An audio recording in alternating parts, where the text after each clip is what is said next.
அனைவருக்கும் வணக்கம். இன்று முயலின் தன்னம்பிக்கை கதையை பற்றி பார்ப்போம். ஒரு அழகான காடு, அதில் முயல் சந்தோஷமாக வசித்து வந்ததாகும். ஒரு நாள் முயலுக்கு என்னவோ தற்கொலை செய்துக்கலாம் என எண்ணம் தோன்றியதாம். முயல் என்ன செய்யும் பாவம்? ஒரு பக்கம் புலி, இன்னொரு பக்கம் வேடன், மற்றொரு பக்கம் நரி என எந்த பக்கம் திரும்பினாலும் எதிரிகள் துரத்துகிறார்கள். சரி, இனி நம் வாழ தகுதியற்று விளங்க என முடிவெடுத்தது.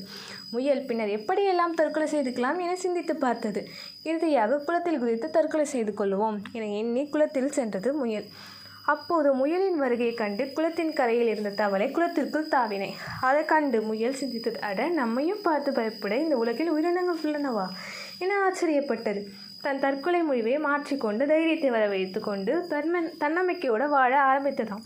தற்கொலை செய்து கொள்ளுவதற்கு கூட வலிமையான மனம் வேண்டும். அவ்வளவு வலிமையான மனம் இருந்தால் ஏன் உயிரை மாய்த்து கொள்ள வேண்டும்? வாழ்த்தான் பார்ப்போமே.